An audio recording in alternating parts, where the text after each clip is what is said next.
The rope still hung there taut and worn, swaying ever so slightly in the early morning breeze. The years had stripped it of its original strength, its fibers fading from sun and weather, but it remained stubbornly in place, a silent witness to the passage of time anchored to a rock face that had once held a climber's dream. Before I go any further, let me know where you're listening from in the comments, and hit like and subscribe if you believe some names should never fade. In the quiet mornings of Yosemite Valley, the world moved with a steady rhythm. The scent of pine and damp earth lingered in the crisp air, the faint hum of a distant waterfall barely reaching the ear. It was a place where life seemed to press pause, where even time itself appeared to settle into a slow dance, content and unhurried. For Jason Martinez, this was home not in the sense of a house or a bed, but in the very rock and trees that shaped his world. Jason wasn't a man who could be confined to the boundaries of everyday life. At 27, his veins carried the pulse of adventure, a man shaped by the peaks of Yosemite and beyond. I can picture him that morning walking through the campground like it was any other day, no different than the many he'd spent there before. The dawn had only just crept over the ridge, its pale light spilling over the granite peaks of El Capitan. The world still felt half asleep. Jason was awake, already preparing. He'd gathered his gear meticulously laid out on the ground, ropes, cams, carabiners, food for 3 days.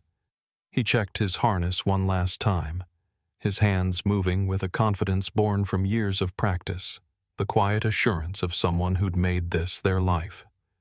He was preparing to climb the face of a mountain that had long stood as a challenge not just to him, but to anyone daring enough to make it their own. Maria, his girlfriend, had kissed him goodbye the day before, her voice calm but knowing. She trusted him more than most could ever trust anyone. Be careful, she had said, a soft warning in the air. Jason had smiled, told her he would, and set off to do what he loved. What they didn't know then, what no one could have known, was that this would be the last time they would hear from him. By the time Derek, the fellow climber who'd spoken to Jason that morning, noticed him gearing up for his solo ascent, it was almost as if they were saying a casual goodbye. "You sure about going up alone?" Derek had asked. Jason, with his easy grin, had merely nodded.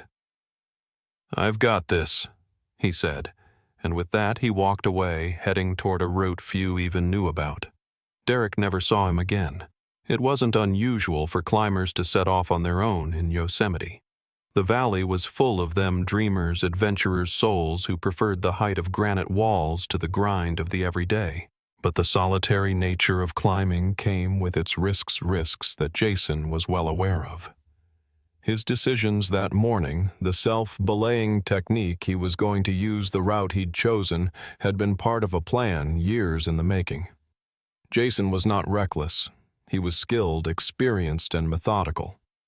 But even the best climbers are not immune to the unpredictable. And so the hours passed. Day turned to night, and the campground began to settle into quiet. The typical sounds of climbers calling out to one another as they prepared their gear for the next day faded into the background. The last of the evening's sun dipped behind the cliffside. Jason, it seemed, had vanished into the rock itself. Maria had gone to bed that night without worry, though a quiet unease lingered. She had kissed him goodbye, trusting he would be fine. But something in her heart told her it wasn't over. Something in her knew that he wouldn't be there to call when the day ended. The next morning she would wait for the familiar ring of the phone, but it never came. The minutes stretched on silent and endless. The air felt thick with the weight of something unspoken, as if the phone itself might hold some answer, but it stayed silent. She began to pace. She began to call. Jason was never one to be late. By October 16th, the first signs of worry were subtle. At first, Maria thought maybe Jason had just lost track of time, focused on the climb, wrapped up in the challenge. But when the night came and went without a word, that quiet unease turned into a gnawing feeling in her chest. Jason always kept his promises. She would call the park rangers the next morning, the call slipping from her lips before she even realized it. They were the first step in what would become a long, painful search, a search that for the moment seemed to draw no answers. Jason had disappeared into the mountain, and no one could see him. Not yet. The days began to blur into one another. A search was mounted, helicopters circling the skies above El Capitan, rangers and climbers combing the base of the mountain. The hours ticked away, and with each passing one it became harder to ignore the cold, creeping realization that something had gone terribly wrong. A rope had been left hanging, but there was no climber in sight. And the phone call Maria had hoped for, that sweet, reassuring voice, never came. It was almost like a slow burn that first day of searching. The sky was wide and bright above Yosemite, the scent of pine and dust hanging heavy in the air, and yet beneath it a tension had begun to crawl through me. Maria had called me that morning as she always did when something weighed on her mind, but her voice was different, tight-strained. "Jason hasn't called," she said, and that sentence alone felt like a crack in the air. The kind of crack that makes you stop, make you listen harder to the silence that follows. She wasn't one to panic, but as she spoke I could hear the edges of that calm beginning to fray. Jason had been out there before climbing these same cliffs, and there was always a quiet understanding between the two of them. He'd been climbing since he was a kid, had grown up with the rock beneath his fingertips. When he told her he was headed out for a solo trip, she'd kissed him goodbye and told him to be careful, nothing more, nothing less. Jason was always careful. But now it was October 16th, and that carefulness had turned into a quiet panic, unanswered questions hanging in the air like a dark cloud. Maria knew something wasn't right, and so she did what anyone would do when their heart begins to race. In the silence, she called the park rangers. By the time I got involved, the wheels of the search were already turning slowly but surely. I was a former ranger myself, a man who knew the valley, the cliffs, the way the rock seemed to speak to you, if you just paid attention. But this was different. This was personal. Jason wasn't just some climber lost in the wilderness. He was Maria's other half, her life, and that made it something more. The search started off with the usual. Rangers fanned out across the base of El Capitan looking for any sign of him, any clue at all. Helicopters circled, scanning the granite face, their blades a dull hum against the stillness of the valley. I remember the way the sun slanted down across the rock, casting shadows that seemed to reach out and hold the mountain in place, as if trying to keep it from giving up its secrets. But there was nothing. No sign of Jason. No rope hanging down from a crack, no glint of gear caught by the sun. Just silence, broken only by the rustling of leaves and the occasional hum of the helicopters above. I watched as the rangers searched their movements, practiced calm, but there was a thin thread of tension pulling at the edges of their faces. I knew the valley well enough to know that a climb like Jason's solo on a route no one else had attempted could easily swallow someone whole, hiding them in plain sight. El Capitan was big, almost too big to comprehend sometimes. There were cracks and chimneys, overhangs and ledges, the kinds of places where a climber could disappear without a trace, without anyone even knowing they were there. Maria's call echoed in my mind as I stood at the base of the mountain watching the search unfold. I could feel the weight of her worry even though she was miles away. I wanted to tell her everything would be okay, that Jason would be found, that this was just part of the process. But there was a part of me, a quiet voice, that wasn't so sure. There were no guarantees out here. The hours stretched on and the search began to lose its focus. The rangers were doing everything they could, but the more we searched, the more the mountain seemed to mock us. We had helicopters, technology, trained teams, and still, nothing. The sun dipped lower, casting long shadows over the base of El Capitan, and I saw the change in the rangers' eyes, the subtle shift that comes when hope starts to wear thin. They began to realize that maybe, just maybe, Jason wasn't going to be found after all. The official search lasted 10 days. A week and a half of combing through the brush, scanning the walls, and trying to make sense of it all. But in the end, we had no answers, just empty space where Jason should have been. The helicopters flew back and forth, their search patterns futile. They had no new clues, no new leads to follow. Every direction seemed to point to a dead end. The thought gnawed at me as I stood there looking up at the wall where Jason had started his climb. How could he be gone like this? He wasn't just a climber, he was part of the fabric of this place. He'd spent so many years coming here climbing, learning the rock. How could it just take him like this? The search was called off. The rangers returned to their posts, the helicopters went home, and the valley began to return to its quiet, peaceful rhythm. But for Maria, the silence was unbearable. She wouldn't accept it. She refused to believe he was gone.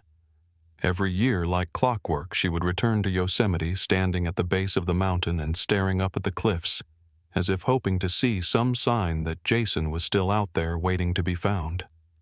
And I can't blame her. I would have done the same. But there were no signs. And so time passed. The months turned into years, and Jason became a ghost story, a cautionary tale passed between climbers. The kind of story you tell around a campfire when the fire is low and the shadows seem to stretch forever.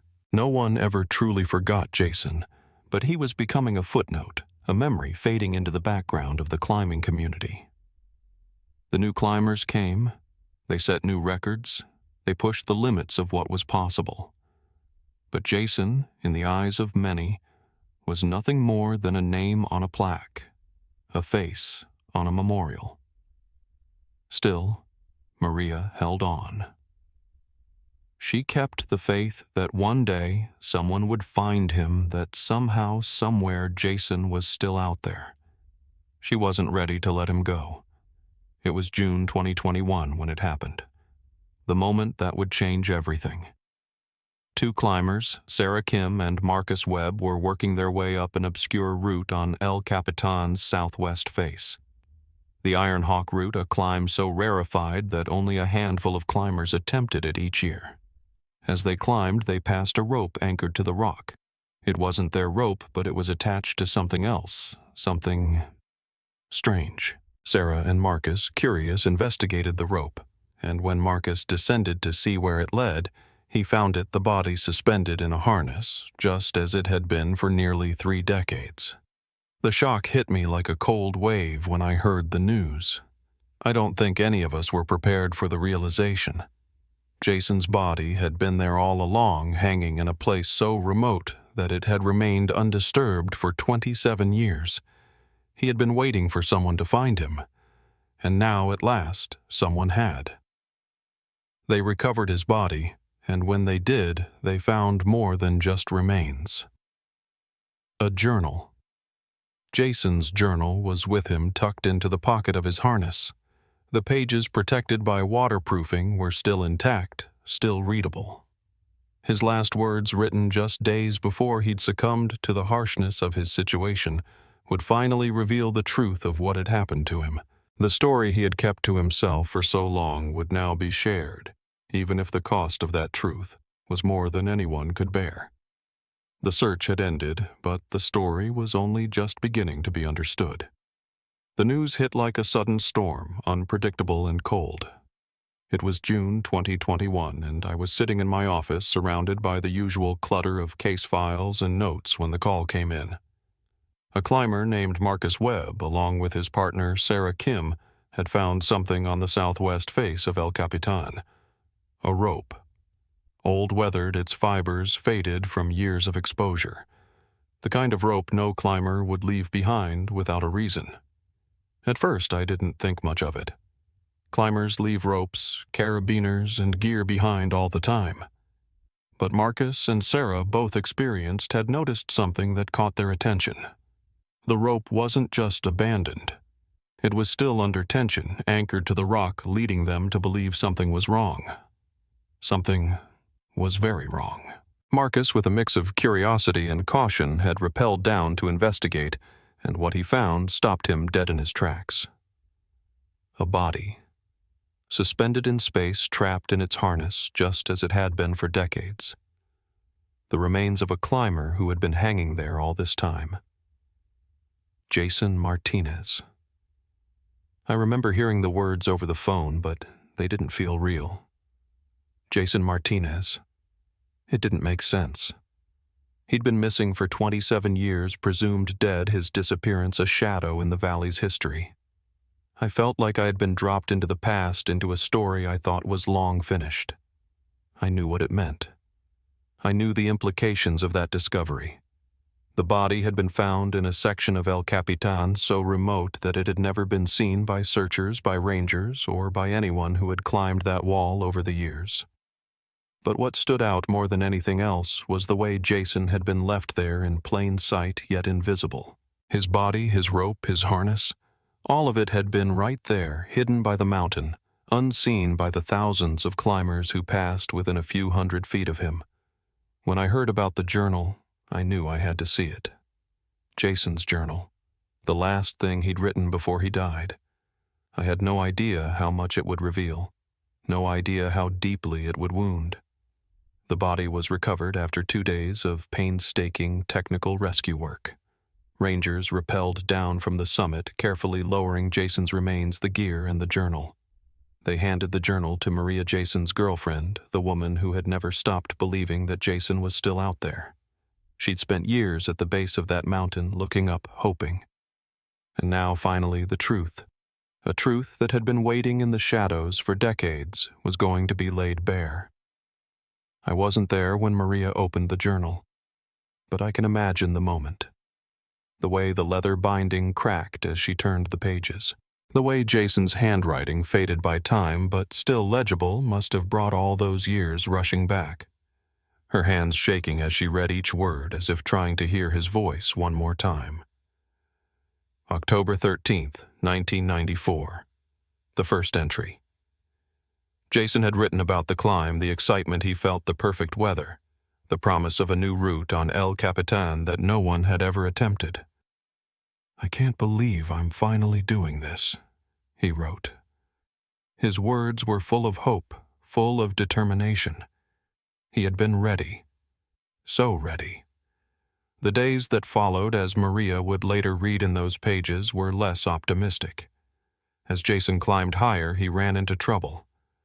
A crack system that seemed so clear from the valley floor had turned into a dead end. He had to traverse to the left to find the next crack, a move that seemed simple enough at first. But Jason's entry from October 14th, 8:30 a.m., made it clear that it wasn't. "It's harder than it looked from the ground," he wrote. "Going to take my time. Be careful." I can hear those words in my head. Be careful. It seems so simple, so ordinary, but it hits different when you know what comes next. Jason was careful. He always was. He had every piece of gear he needed, every skill to get him through the hardest parts. But even the most experienced climbers can't always account for everything. By the time Jason had made the traverse, the difficulty of the climb had worn on him, but he wasn't discouraged. His journal entry from that evening shows how focused he was on his goal. "The climbing above looks easier. Should make good progress tomorrow," he wrote. He had no idea what was coming. Around 6:00 p.m. on October 14th, disaster struck. Jason fell. Not far, maybe 40 feet, he wrote, but enough to leave him hanging, stuck in a precarious position. "I'm in a bad spot," he wrote. "I'm hanging under an overhang maybe 60 feet below my last anchor." And that was it. He couldn't climb back up. The rock was too smooth, overhung, too much for him to ascend. He didn't have the right equipment to help him back up the rope. He was stuck. Reading that line, imagining what it must have felt like to be in that position, knowing he had no way out, was gut-wrenching. There's a unique kind of silence in those moments, a quiet realization that you're on your own, no matter how hard you try to escape it. The next several entries were filled with desperation. Jason tried everything he could think of. He tried to cut the rope, but he worried he might swing too far and hit something, or worse, not have enough rope to swing at all. He tried to climb hand over hand, but his arms were too weak. Every decision, every attempt to free himself only seemed to confirm that he was trapped. As the night fell, his entries grew more tired, more resigned. "I can't get up," he wrote. "I can't get down. I'm stuck." His thoughts turned to Maria, to his family. "I'm out of food," he wrote. "I drank the last of my water this morning." The next day, as search helicopters passed by, Jason screamed, waved his arms, but they didn't see him. They were too far away, too high. The overhang hid him from their view. He was so close to being saved and yet so far.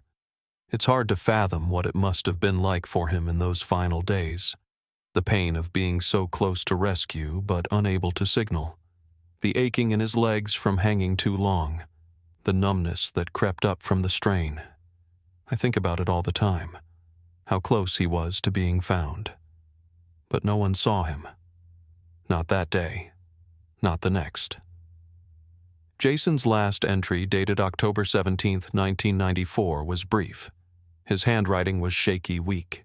His body was shutting down, and he knew it. "Tell Maria I love her," he wrote. "Tell my parents I didn't suffer too much." A lie, he knew. But he told them anyway. He was trying to protect them even in his last moments. Maria would read those words, his final words, and feel the weight of every one of them. But there's no way to prepare for something like that. No way to be ready for what you find when you turn the page and see what someone you love has been through all alone. And all the while, Jason's body hung there, waiting unseen, a part of the mountain. It's strange, really, how something so big and so familiar can swallow you whole, hide you for so long, even when people are looking for you. All those years, 27 of them spent in the shadow of the very thing Jason had loved. He had been right there, so close, and yet invisible. That was the thing about El Capitan. It didn't care. It didn't care if you were experienced, if you had the best gear, if you'd climbed it before. It didn't care if you were hanging there waiting to be seen. Jason's story, his final climb, was always going to end in a way no one could have predicted. The first time I stepped onto that patch of rock where Jason's body had been discovered, it felt like the mountain itself was holding its breath. The air was still almost heavy, like it was carrying the weight of everything that had happened here. I had heard the news of his discovery, the body, the rope, the journal. But standing on the ground where he had been, where the end of his story had been left to hang in time, it hit differently. The granite wall loomed before me, enormous and indifferent, the same one he had scaled so many times before, the same one that had ultimately taken him. It was hard to believe that in this vast, rugged landscape, Jason had been so close to everything to rescue, to help, and yet no one had ever seen him. When Marcus and Sarah, the climbers who found Jason, first described the scene to me, it was almost surreal. Sarah had been the first to notice the rope, a simple but odd detail that had stuck with them.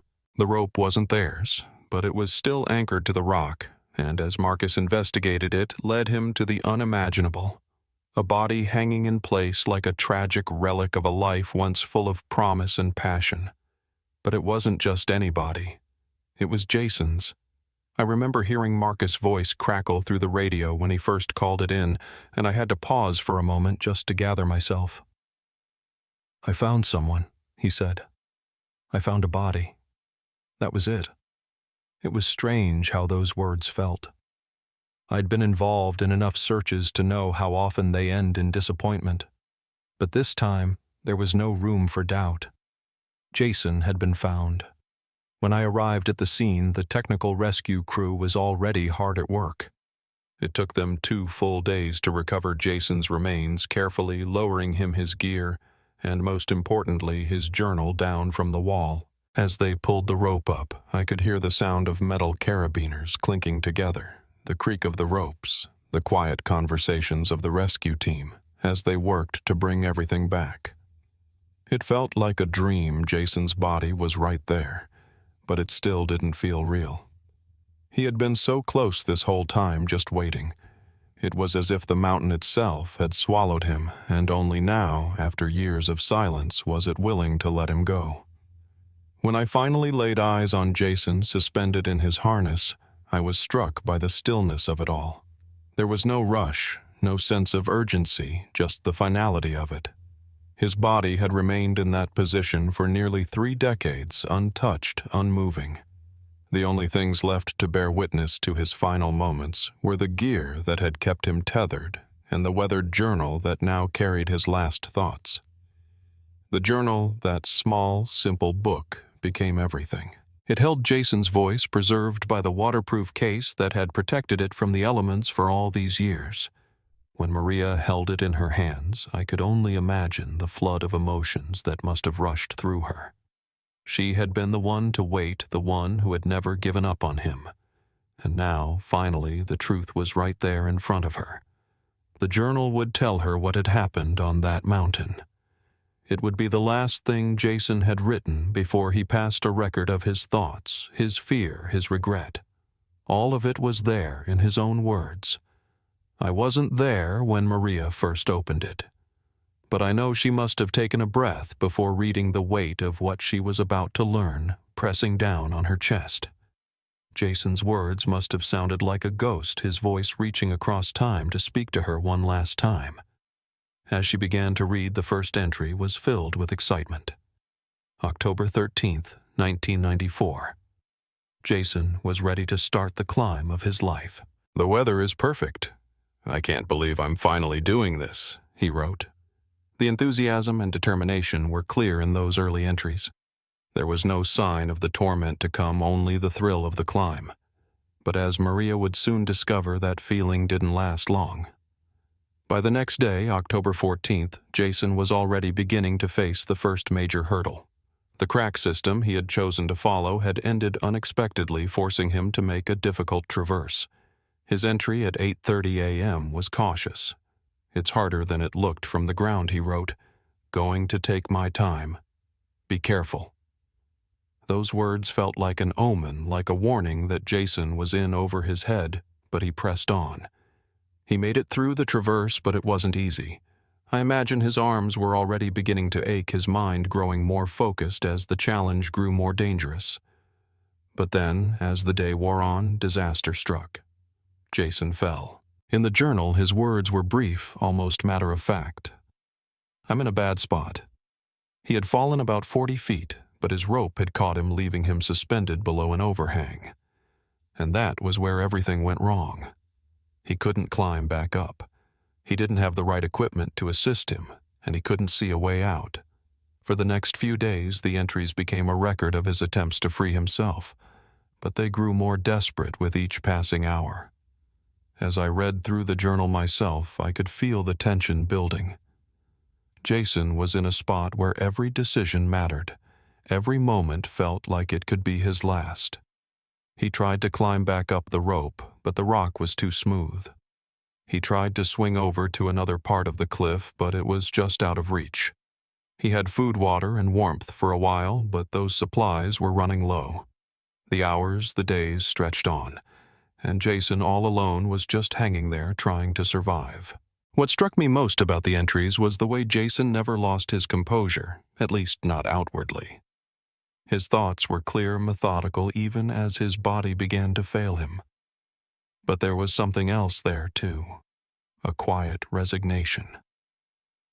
"I can't get up," he wrote. "I can't get down. I'm stuck." You could feel the weight of those words in every line. Jason was trapped, and he knew it. There would be no easy rescue, no escape. The helicopters flew over, but they couldn't see him. The sound of their blades echoed above him, but Jason couldn't make himself visible.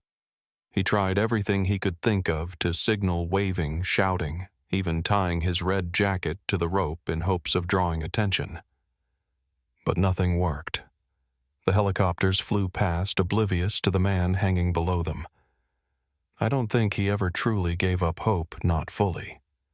But as the days went on, the desperation began to seep in. Jason's final entry came on October 17th, 1994. His handwriting was shaky now, the words barely legible. He knew he was running out of time. "Tell Maria I love her," he wrote. "Tell my parents I didn't suffer too much. That's a lie, but tell them anyway. Those words stuck with me, a haunting reminder of the love and the guilt that Jason must have carried in those final moments. The rescue, the search, it all seemed like too little too late. Jason was so close to being found, so close to being saved. But the mountain had hidden him from view, and no one had seen him in time. I stood at the base of El Capitan, looking up at the face that had swallowed him whole. The wall was so vast, so imposing, and yet there was something strangely beautiful about it. It held secrets, hidden lives, waiting to be uncovered. Jason's story, his final climb, his last days, was one of those secrets, and now, after 27 years, it had finally been revealed. But even in the midst of all this discovery, something remained unsaid. How many others were out there lost, waiting to be found? How many stories were still waiting for their moment in the light? The mountain had given up Jason, but it hadn't given up its hold on him. The memory of what happened here would linger just as Jason's rope had lingered hanging in the air for all those years. And I couldn't help but wonder how many more ghosts were still out there waiting for someone to finally see them. When Maria stood at the base of El Capitan after 27 years, she wasn't just mourning Jason's death, she was laying to rest the grief that had anchored her to that mountain for so long. For decades, she had come to Yosemite, visiting the very spot where he'd disappeared year after year. It had been her way of holding on, of keeping hope alive when the world around her had long since moved on. And now, at last, she knew the truth. Jason was gone, but he wasn't forgotten. I don't think she ever stopped loving him. I don't think anyone who knew him could. Jason was one of those rare souls who left a mark on the people around him, a quiet but powerful presence that stayed with you. Even those of us who only knew him in passing felt that loss deeply, and I can only imagine what it was like for Maria, knowing the man she had built her life around was now gone. The memorial at Yosemite wasn't some grand affair. It didn't need to be. Jason's story was the kind that needed no spectacle. The climbers, the rangers, the friends who had known him in those brief years before he disappeared, they all gathered quietly, remembering a life lived in pursuit of something greater than himself. They remembered the climb he had never completed, the risks he took, and the dream that had driven him up that mountain. And they left a mark on that wall, a small bolt etched with his initials and the dates he had lived and died. I don't know if Maria ever felt truly at peace. I don't know if you can, after all that time, after the hope and the waiting, after holding on to a memory for so long, only to finally have it brought back to you with such brutal clarity. But I think she found something close to peace. Something in the finality of it, in the knowledge that Jason's story had been told, that his voice had been heard, even if only for a brief moment before the silence returned. I think that's what sticks with me most, the silence. It's easy to think of closure as an answer, as something final, but I've come to believe that it's more like a door that opens to another room, and inside that room there's more silence. Maria had closure, but it wasn't an end. It was a beginning. The beginning of something else, something quieter, something deeper. I don't think the story of Jason Martinez will ever fade from this place, not for those who were touched by it, and certainly not for Maria. What happened here, the way he disappeared and the way he was found, it's a reminder of just how much we depend on one another, how much we rely on the connections we form with others. It's a reminder of the fragility of life and the ways that time erodes everything until it doesn't. When I think about Jason, I think about that rope still attached to him after all those years. It was worn, sun-bleached, but still strong enough to hold on. That rope, that connection between Jason and the mountain, between Jason and the rest of us, is what I can't let go of. It's what keeps me coming back to this story, to the way we are all bound to each other by the choices we make and the ways we leave pieces of ourselves behind. Maria eventually moved away from California. Too many memories, too much pain. She settled in Oregon, started a new life, and eventually married someone new. I imagine that for all the years she spent holding on to Jason's memory, she had to let go eventually. It's not about forgetting, it's about finding a way to live with what you can't change. Maybe that's the hardest thing for anyone to do. At her wedding in 2024, she wore a pendant, a tiny carabiner with Jason's initials engraved on it. Her new husband understood. You don't forget someone who shaped your youth, who left a hole in your life that never really fills. But you move forward anyway. You have to. And that's what Maria did. She didn't forget Jason. She didn't let him go, but she found a way to keep living to honor him without letting the weight of it crush her. And on the anniversary of Jason's last entry, climbers from all over still gather at the base of El Capitan for what's known as the Martinez Vigil. It's not a big event. It's not flashy. It's just a quiet moment at sunset, a few people standing together remembering. They light candles, share stories, and look up at the wall where Jason lost his life. They think about the risks we take, the things we leave behind, and the things that no matter how hard we try, we can't change. Jason's legacy isn't in the route he never completed or the records he never set. It's in that vigil, in the way people still remember him, the way his story still resonates, even in silence.